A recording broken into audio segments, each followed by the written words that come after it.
Welcome to the Indigenous Voice. Today is December 13th, and it's our last show for this year. And this show will be aired next Wednesday. And it's, first of all, I would like to say thanks to the volunteer and SHA staff who make this show possible and help us during the year. And it's really an honor today to have with us Elder Tom Sampson, who been with us during the year, and we were so really honored to hear from you, Elder Tom, about all the matters. But now, by the end of this year, now 2017, we would like to hear from you what you thought about that past year and what you'd like to see for the coming year, the 2018. Well, I guess from what we've seen in the last year with the federal government and the provincial government, we believed we were seeing some real light and some opportunities to advance the rights, indigenous rights of our people. But now we're facing all kind of different challenges that we didn't expect. Like the whole issue of Kinder Morgan, the Site C thing, and many of the laws that now affect our communities. Nothing has really changed in terms of the way our communities operate. There are still thousands and thousands of young people who are living well below the poverty level, and they're not getting the opportunity that most Canadians or people from British Columbia get. We're far below that. Families are living far below the poverty level, and nothing has changed. And like I keep saying, over the last year in my talk with you, that if the country, the province, the federal government is going to really take some major steps towards reconciliation and reconstruct not our governments but their government, so that there is at some point we can agree with each other. At this point in time in our history, we're not there. We're too far apart yet. You can see this in the Truth and Reconciliation process with the missing women and girls. It's not getting too much success. And even though the people have objected in this country, they're not prepared to change the process and which our people are asking for. So you have to wonder, what are we doing? Have we really moved anything in the last year? We've seen a lot of confrontation, a lot of differences of point of view in terms of how this government, the federal government,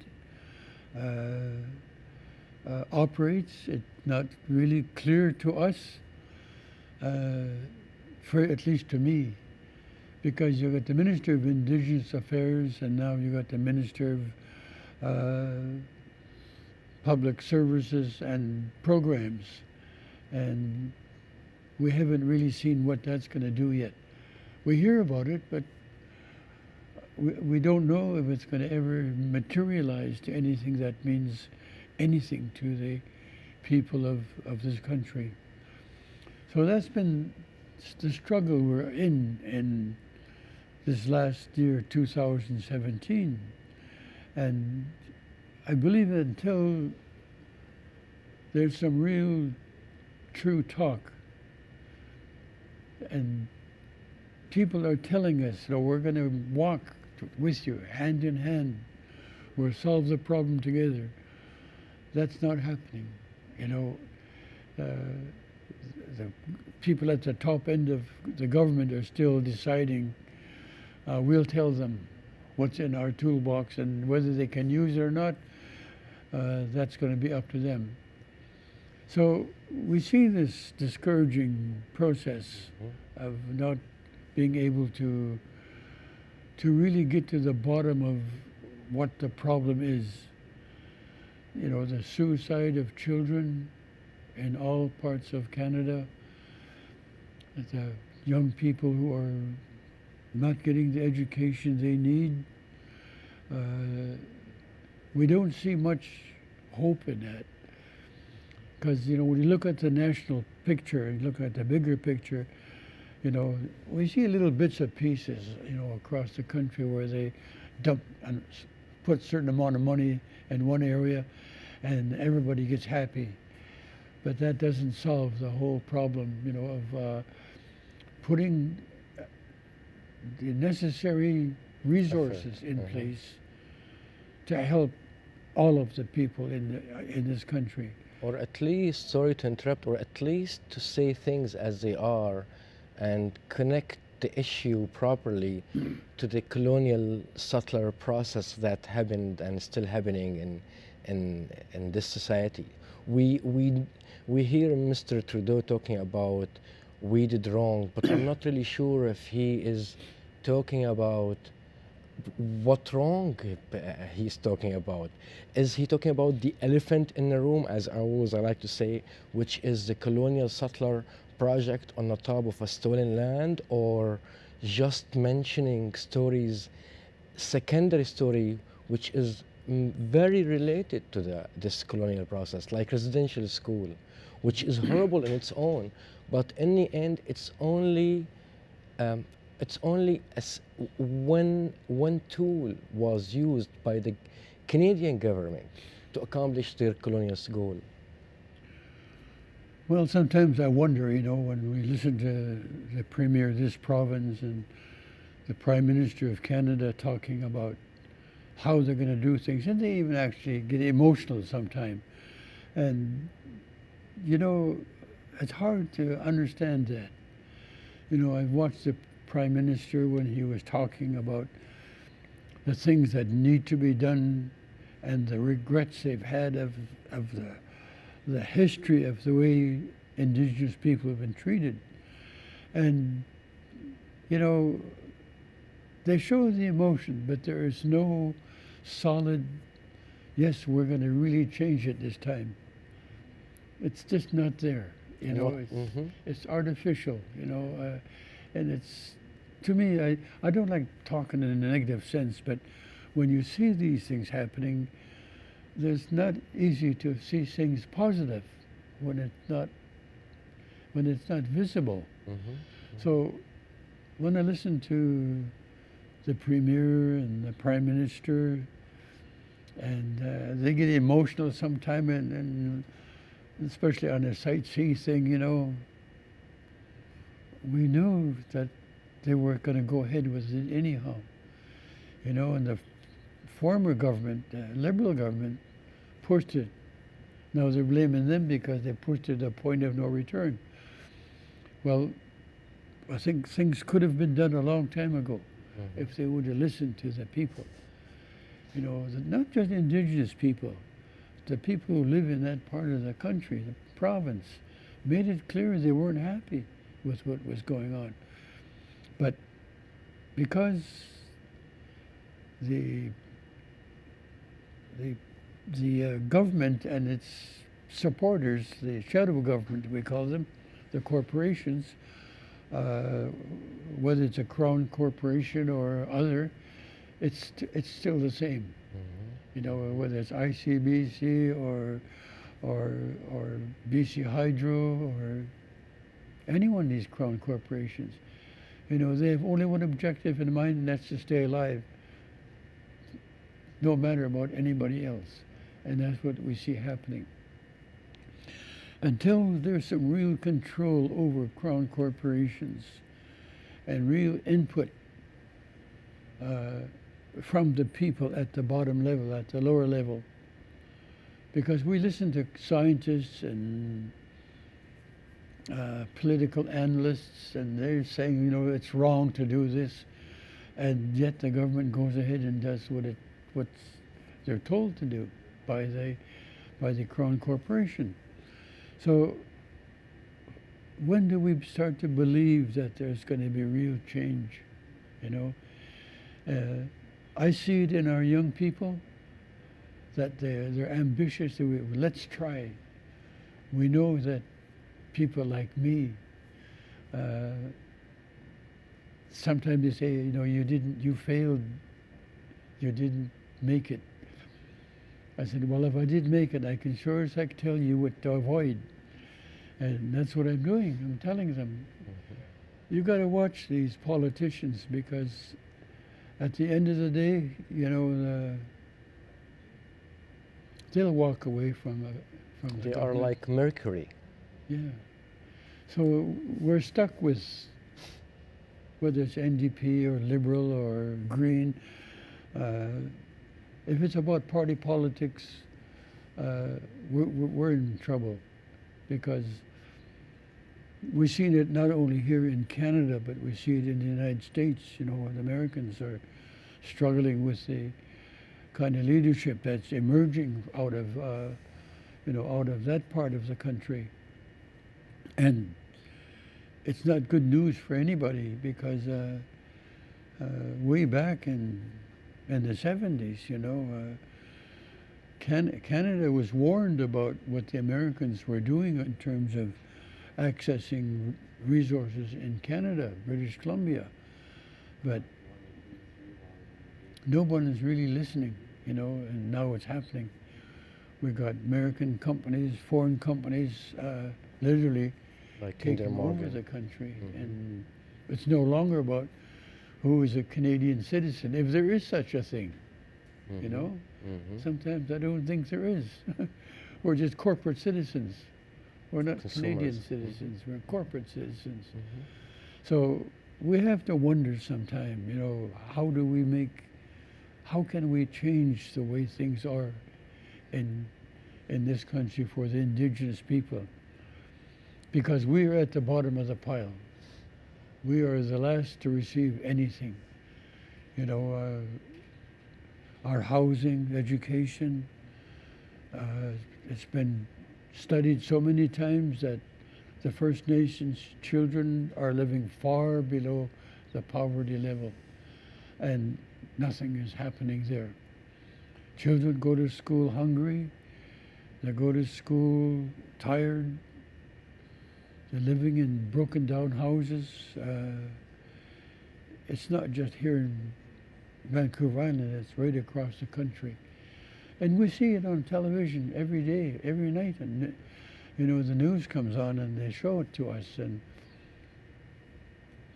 I guess we still are wondering, when will the government ever become ashamed of what it's doing?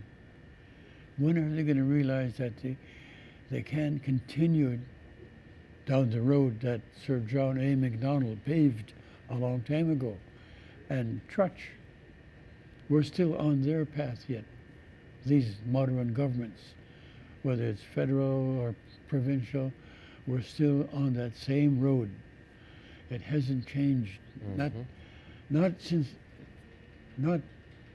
what I've seen.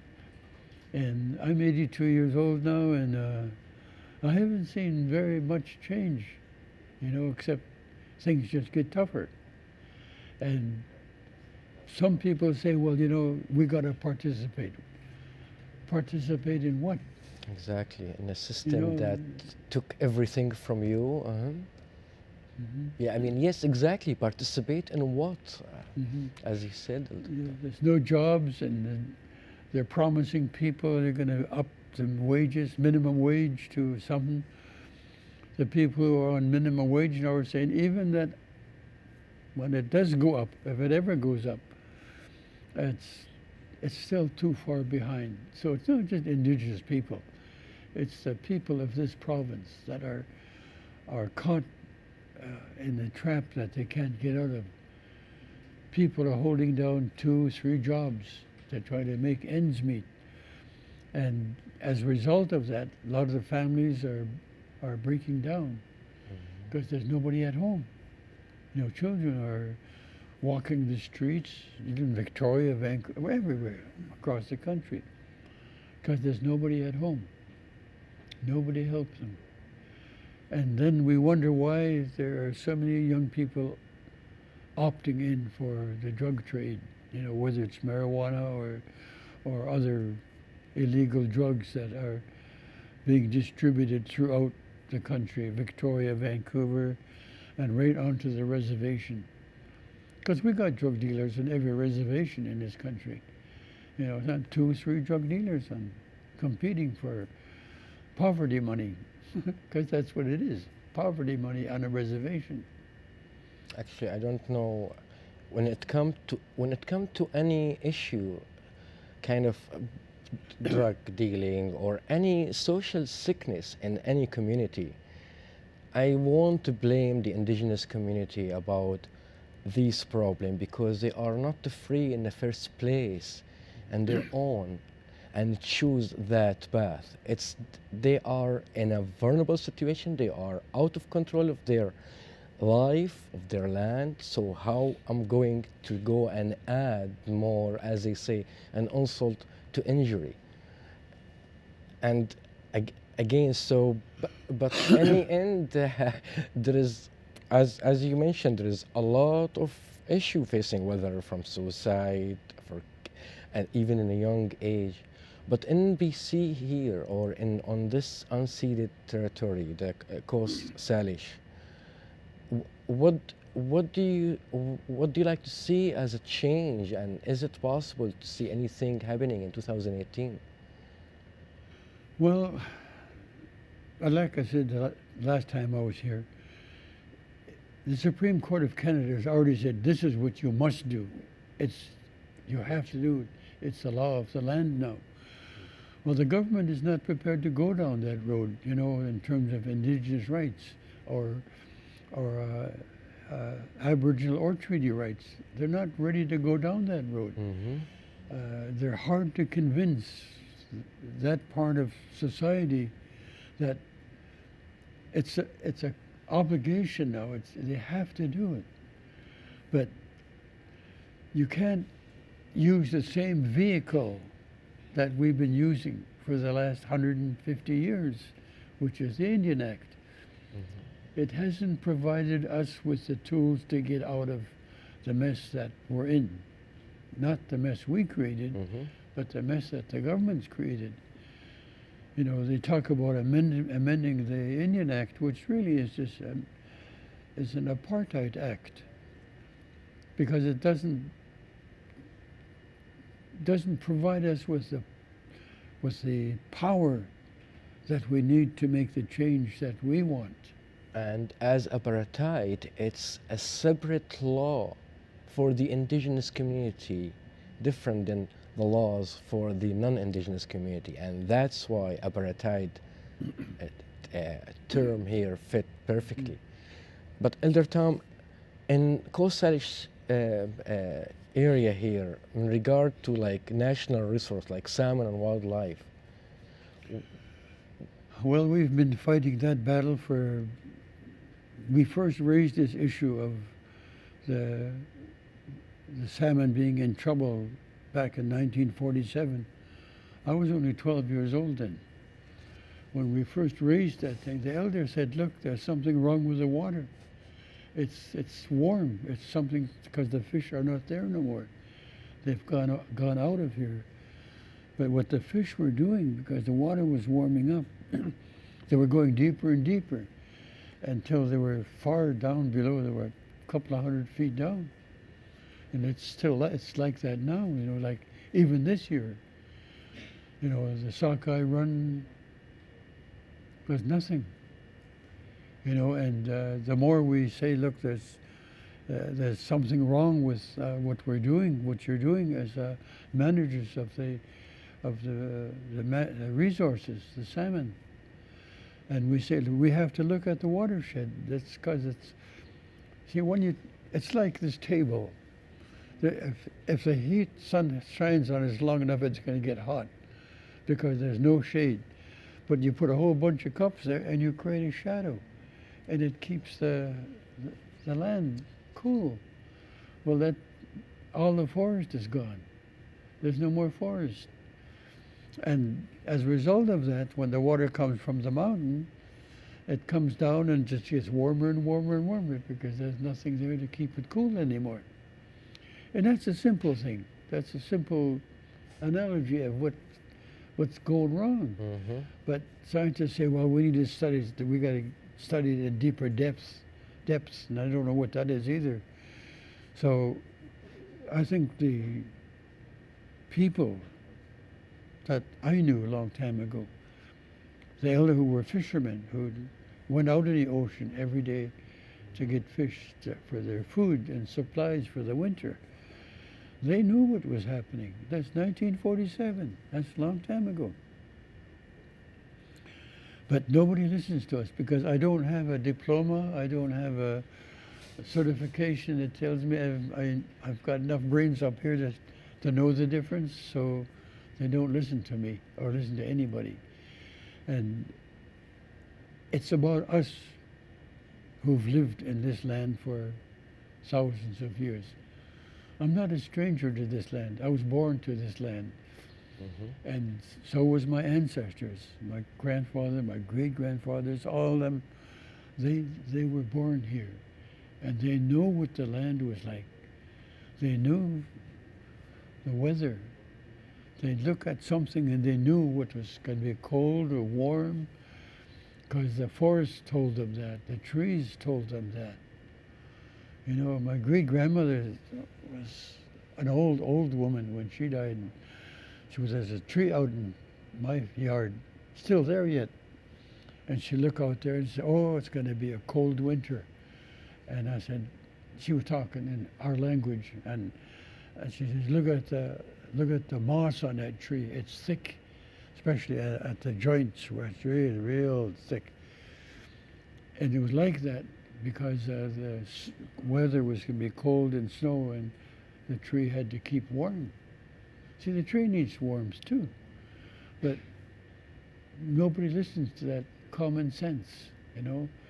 Sure enough, that winter, you know, this is way back in probably 1945 or something like that.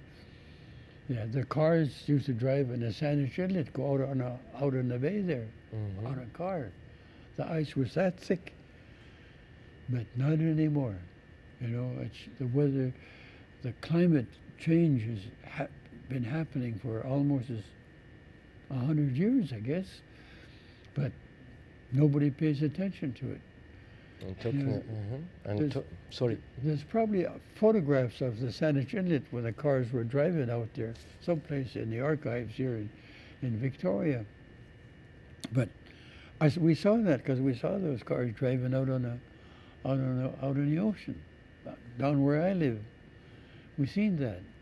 So now that's changed. So it not only affected the resources, but the salmon, everything that's in the ocean is dependent on the temperature of the water. So that's changed now. And the elder said this when we saw that changing, you know, talking in our language. He said, you know, the problem with the newcomers that are here now, he said, they're not going to know the difference even when they're knee-high in their own waist. That's what the elder said. They're not going to know the difference. It becomes acceptable. Knee-high in their own waist, and we won't know the difference. That's what they said, way back in the 40s. So when we try to be optimistic about what's happening in the management of the resources, whether it's fisheries or the timber, it really don't matter which one we talk about.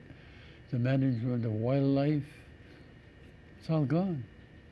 You know, the birds that used to be in the ocean where I live, they're nothing. They're all gone. And somebody said, well, they went to they're at their other habitat. Well, where? I'd like to know where the other habitat's at, and I don't know. Mm-hmm. So that's how scientists rationalize things. And I'm not saying all scientists are bad people. There are people, I think, that are telling the truth about what's happening to us. But and then there are the corporate scientist who's given clear instructions: keep your mouth shut, or we'll fire you. So Mhm. they do that. So I think the changes we see happening in this part of the world, it's been a dramatic change, you know. And I don't know when people are going to realize that we have to change our way of living, change our attitude towards the environment, change our attitude towards natural resources, whether it's the trees or the mountains or the wildlife they call wildlife. We've got to change our attitude towards that, because these are the ones that were before humans. They were here before human beings were here, and they know. And the good news, as you know, Elder Tom, there is nothing stay forever. There is always little things add up in the end to become later a, a big change to happen, but always happened through little piece of or little steps, as they say. And talking about, especially we are still talking about provincially first, because we are going to talk about provincial issue first here in the coastal area, and later about across the Canadian state. And finally, if we have some time, we'll talk about some international stuff, if you would like, Elder Tom. But still here in the area, I'm talking in a global warming or climate change. A project like Kinder Morgan, for example, or unnecessary a project like Site Sedam, as many people say that it's unnecessary. What do you think about this project that the government is doing? And do you think the NDP is going to stay with their words, or as it's always, it's just talk and actions are different? Well, I think it's more the federal government and the provincial government. The federal government is the one responsible for management of the ocean and management of the environmental issues in terms of global warming, and they're responsible for that. And we see the Prime Minister of this country agreeing with Kinder Morgan on increasing the traffic in the ocean. That's not going to help us, not going to help anybody. If the commercial fishermen think that somebody's going to wave a magic wand and all of a sudden we're going to get a lot of fish again, that's not going to happen, because the signals have been out there for since 1947, and I don't know what it's going to take. You know, when I look at the Prime Minister and listen to Kinder Morgan and the people, they say, well, we've got First Nations people employed on those projects. What are you going to do about them? Well, we have to decide. Is it more important to devastate the resources, or is it more important to keep people working to devastate the resources? That should be an easy choice to make. You stop it. That's what the corporations don't understand. Because at the end of the year, end of the fiscal year, they got to look at, did we make money, or are we is the business we're in profitable? If not, let's get out of here and do something else. And they've done that all over the world, South America, everywhere. Where they've blown up the mountains and blown up, same in the United States, southern part of the United States, where the Navajos live. You know, they've been fighting this whole issue of mining for forever. And governments don't listen. They're not prepared to, do what we believe should be right. And that's to protect not only the environment, but the people. Because the water, underground water, is being contaminated because there's contaminated with all kind of chemicals that it's not going to come out of the land. It's so deeply ingrained in the earth now. And people don't realize that it's coming to an end, and it's unfortunate. I never ever thought in my lifetime I'd have to buy bottled water. Well, we're buying bottled water now. No one ever thought that. We used to be able to go out a little creek running by my house, just get a bucket of water from there and drink it, but not anymore. So we've known these things are disappearing. The problem with society is that this generation of people is that they can go to the tap and fill this cup up. They don't have to care. They don't care where it comes from as long as they get that water on the table so they can drink. They don't realize that if the mountain gets contaminated and destroyed, they're not going to put water in that cup. And maybe in the future we'll start by some clean air. Yeah. I mean, maybe that is now. Well, you know, what I think when I was talking about, you know, the whole issue of true consent, you know, the federal government is, I mean, the Supreme Court of Canada laid out the formula for how to negotiate or how to talk with First Nations people in this country. And it's called FPIC, and all it means is good faith, free and prior and informed consent. That's what's supposed to happen, and that's not what's happening. And we've seen it in the Site C Dam thing. And even though they said they consulted to the fullest extent, that's not true. Otherwise, why are the people still willing to go to court again? You know, and that's going to happen, by the way. The other thing I think that governments have to realize, and over the last year, is that we've been writing things and listening to people, but the rights are ours as a people, not Indigenous people, but as a people.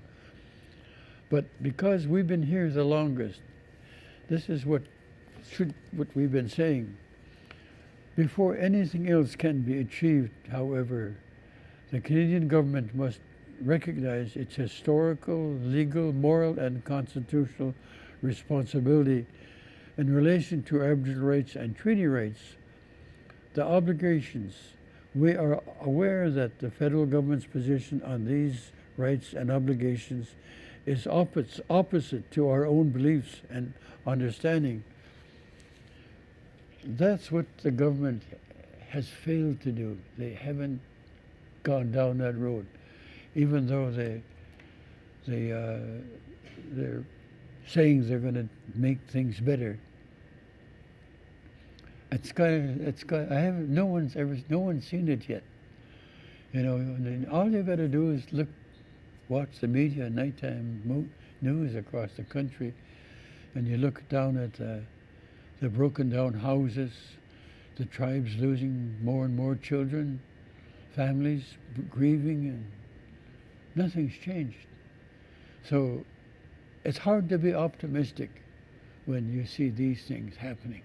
Okay. And we see our children going to school without proper food, the proper nourishment. They fall asleep while they're in class. They don't have the proper clothing when they go to school when it's freezing cold. And I've seen them walking on the road out where I live.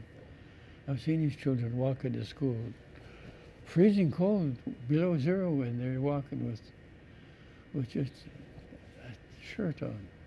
Elder Tom, that brings us to an important question, and before taking a small break, but this is really important question I would like to ask you. As you said, you have no more, I mean, from the past experience, you have no faith of what these governments saying. Now, considering how the situation for the Indigenous community always been bleak and disastrous, what the Indigenous community on its own need to do instead of waiting for an action from the federal government or provincial, what the Indigenous community need to do between themselves first? What do you think about that? Well, it isn't just about us. It's about the citizens of this country, in this province. They've clearly spoken about what they want to do, and the government hasn't gone in that direction. The provincial government hasn't done that, and it's kind of hard to say that, okay, they're bad people. I don't think they're bad people. They've just made some bad decisions. And I think in order for the government of Canada, the government of British Columbia, the citizens of this province have got to remember what we're going through right now. Those people who had their lands expropriated, the people who are now going to lose land and resources, and just on the Site C dam thing, let alone the Kinder Morgan traffic thing. These things have got to be dealt with in a pretty positive way. Positive meaning that unless they start obeying the law, the Supreme Court of Canada made it clear what has to be done in this country. It's not us asking anymore. It's the law that's saying this is what you must do. That's what, as I believe, has to happen in British Columbia, in Canada. It's not because we want more and more and more. We're trying to restore what's been lost. The salmon are gone. The birds are gone. Everything. The timber is disappearing. The mountains are bald. There's no more mountains up there. All you got to do is look at California, the United States right now. All they had was those little sage bushes that's on fire right now. And that's what's causing that devastation down in California.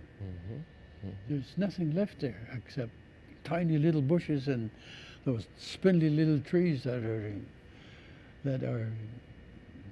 have no water in them. They're dead trees. That's why they explode.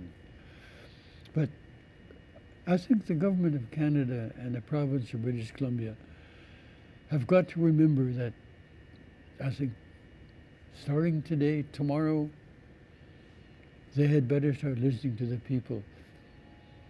It's not going to work if they continue to work in the shadow of another government.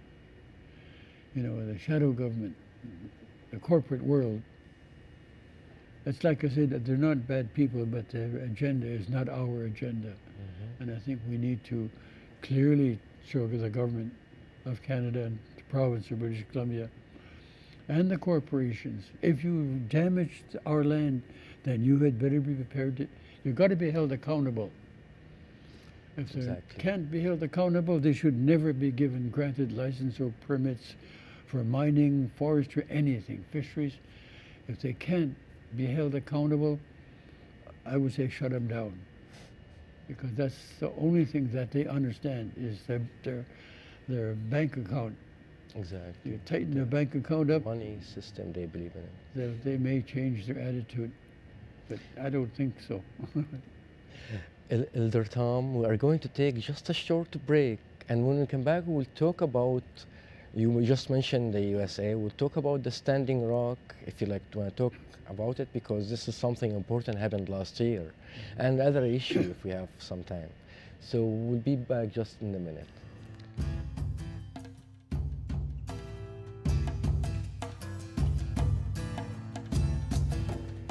Welcome back to our program, and now we are going to talk with, plus you, Elder Tom.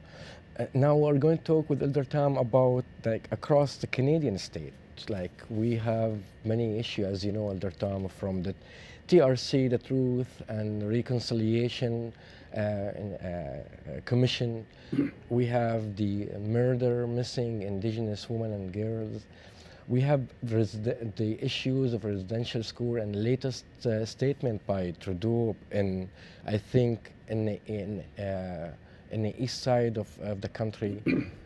What do you think about all these statements and inquiries and commissions? Well, it hasn't. One thing about it is the whole issue of the inquiry, because it's set by the Inquiries Act.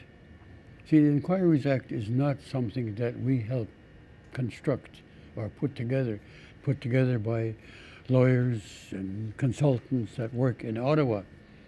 And then they bring those inquiry processes out, and we're expected to respond to it in the way they want. Well, it's like any other agreement, and that's what that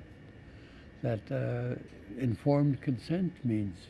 If we don't have informed consent, truly informed consent to do something, then how can you set up a process that has not been developed by the people that need to be involved? So that continues to be the way the federal government works, including the province. You know, they have to realize that if we're going to plan something, we have to plan it together. We can't do it in isolation anymore. Mm-hmm. Not because I say so, but because the Supreme Court of Canada said that 3 times now, both in the Yukon decision, the Gitsan and the Chilcotin decision. These are all Supreme Court decisions that have said the same thing. You have to consult, and the tribes have got to be fully informed before you set up and design a process. That's not what they're doing. So that's why it keeps failing, and that's why the governments get so much criticism. You know, I'm not a person, like I keep telling people, I'm not a person from the prairies. I'm from the ocean. I know about the ocean. I know about what I'm supposed to do, where my life belongs here out in the Pacific Ocean. Put me out in the desert, I'm lost. I don't know what to do. Or take me out in the ice fields in the northern part of Canada. You know, those people go out in the blizzard, go for miles and miles on the ice fields, and they know where they're going. Me, if you put me there, I wouldn't know what to do. I'd get lost. I'd die. Those people up there say, take away the ice and the snow, and we will die. That's what they say. Because as you mentioned before, they are the people of the land. I mean. Yeah. Mm-hmm. So when they design a process, then it should be with the involvement of those people that live here. Mm-hmm. Mm-hmm. Those of us that have known this land for thousands of years. You know, they take it too lightly, because right starting from, you know, the first prime minister of this country said, well, these savages don't know. They don't know how to write or read. They don't know how to do anything. They sleep all winter long. They just drum and they dance, and they don't do anything in the winter time. Well, they don't know. They don't know. In our process, the winter time, it's time for reaffirming our relationship with each other, reaffirmation about our families, our tribes, our nations, about what has to be done. That's where we find reconciliation and truth. It's not done somewhere in Hawaii or somewhere in Disneyland. Uh-huh. It's got to be done right here. It happens here, not in Ottawa. And then, you know, I've talked to the Inuit, I don't know, a lot of times. They said, you guys don't know how good you got it. You know, you get above zero, you get 10 below zero, and you guys go crazy, you get cold. For us, it's too warm. 10 below is warm. 20 below is still warm. Okay. So that's the difference between where you find truth and how to reconcile with people. You got to go to them and you got to ask them. You know, I appreciate the weatherman that does the reporting of the weather forecasting each day, because they're pretty close to being right sometimes. But we look at the weather, we look at things in a much longer sense. We know right since,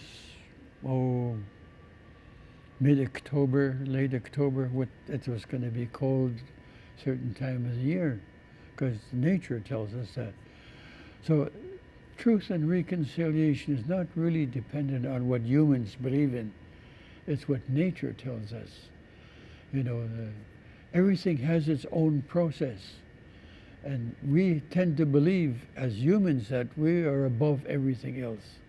We know more than the sea lions and the killer whale and the birds. We, you know, in the weekend newspaper, because of the forest fires in California, they're seeing strange birds here, birds they haven't seen here before, because they're running away from the fire and they're coming here to British Columbia, and they're seeing them in here now, because their country is burning up.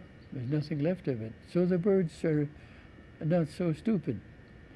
You know, they moved away because somebody destroyed their land. Well, in 1947, we told them the water's warming up. We have to do something.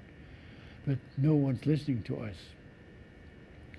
So no matter how hard we try, I think about this land where we are. I can talk about this place because I was born here and I've spent 82 years of my life here. And I have a name, Tsartlip. And that name's thousands of years old. And everything that that man said 10,000 years ago, I'm repeating it today because that's what my name tells me. Even though I'm called Tom Sampson, that's a foreign name. That's a name that's given to me by the Christian people. Thomas was a saint of some kind, you know. I'm not a saint either, by the way. So, but they gave me that name. It's because it had to be registered with the government in order to be a Canadian citizen or a citizen of something. But our names are about who we are and what we know and what we believe in, whether it's our spirituality, our culture, our traditions, our ceremonies, everything is contained in that one word, Tsartlip. That's me. So, and I have to know that, and I got to pass it on to my children, grandchildren, great-grandchildren. They got to know what it is, because if they don't know, somebody's going to tell them, yeah, but you're a status Indian under the Indian Act. And a lot of people have accepted that, especially the younger generation. They accept that because they don't know. Some of them have never knew about their history, not because they were careless. It's because there's a major intent to colonize them and make sure that they don't ever remember who they are. And they did do that. There's a lot of young people in this country that don't know who they are. They're looking for their identity. They don't know who they are. That's, and I've seen them, many of those young people in prison. You know, they got into trouble and then they're looking for their identity. Who am I? You know, and that's, I believe, until the government of Canada, the province of British Columbia, comes here and talk to me and ask me what can we do together? How can we live together in this land? Because it's a good country, it's a good land. And a very wealthy country. Elder Tom, we still have like 3 or 4 minutes. I would like to ask you a question, consider like kind of international. It's not really international. The south of the border, as you know, there is people here are related as well to the south of the border, and it's a lot of nations share on both sides of the border. But as you know, we have in Arabic, by the way, we say about very close relationship between two groups, like two butts in one underwear.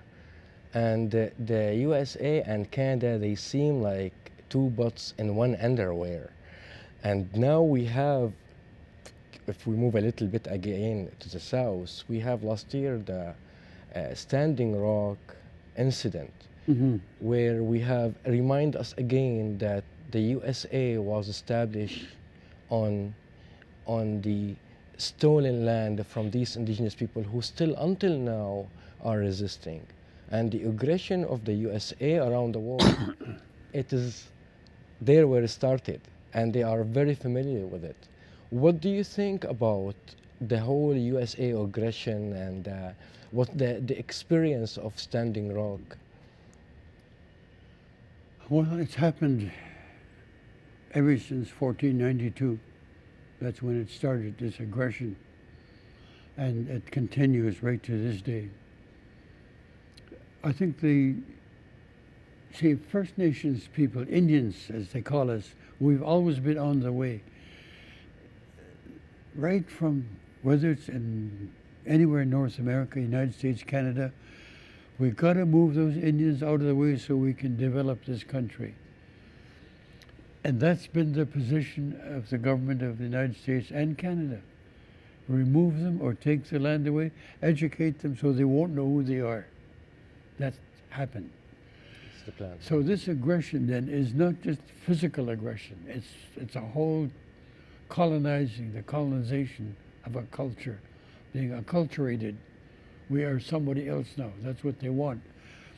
Well, there are a lot of people in this country called North America that have said, no, we want to be Navajo, we want to be Apaches, we want to be Coast Salish, we want to be Haida people, we want to be Shuswap, we want to be Okanagan. We're not going to give that up. That's what's happening, and it's going to continue to happen because people are they're not going to let go of their identity. You know, it's something like what happened what Trump did yet a couple of weeks ago. I said, recognizing, Israel as the capital of Jerusalem as the capital of Yeah. Israel. And by the way, that is my homeland country, Palestine. Yeah. And it's been facing colonialism for 100 years, settler colonialism, and very similar story. But thanks for mentioning that. I think that kind of attitude, the dominance of the corporate world, believing they can do whatever they want. I think that the people are, like in Standing Rock, have said, no, we're not going to let this happen. You're going to have to kill us first. It's a hard-line position. And that's becoming more and more visible in the younger generation. And I don't like it. I don't like seeing that because we should be able to sit down and talk about how we can live together rather than creating reservations or apartheid villages like what's happened in Canada and the United States, because they are apartheid villages. So we need to convince the public that this has got to come to an end.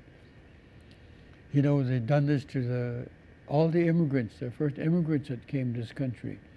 The Chinese people, for example, they were really made slaves in this country. It was the railroad and different mining industries. Some of them, their history, they were only given a place to sleep and to eat, and that was their pay. They never ever got paid. That's how they treat the immigrants. Well, they tried that on us too, and they did.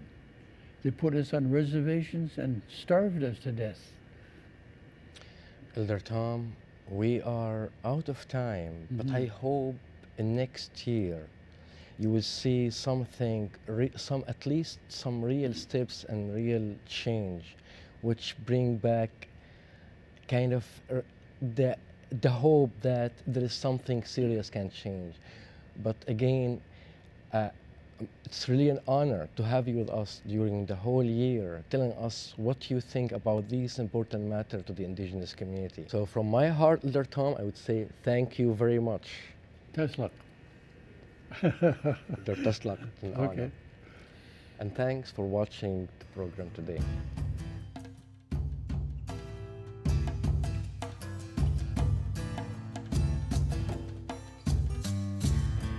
Welcome back to the Indigenous Voice. We have a small announcement to make. There is an event that's going to happen in the New Year's Eve, and it's a fundraising, and we have with us one of the organizers, Marsha. Marsha, welcome to the show. Would you please tell me about this event is happening in the New Year's Eve? We are having a New Year's Eve fundraiser powwow for our 25th annual powwow coming up this summer. And it will be held at the tribal school gym from 12 p.m. to 12 a.m. Okay, so again, the time and the location? 12 p.m. to 12 a.m. at the tribal school gym in Brentwood Bay. And that in regard to Yellow Wolf powwow, the annual 25th powwow. Okay. Is that correct? Yes, and Okay. it is open up to the public as well. Open public. Thank you very much for this announcement, and thanks for watching today's show. I would like to wish everybody not only a happy new year, but also a just new year. Thanks again, and have a wonderful new year.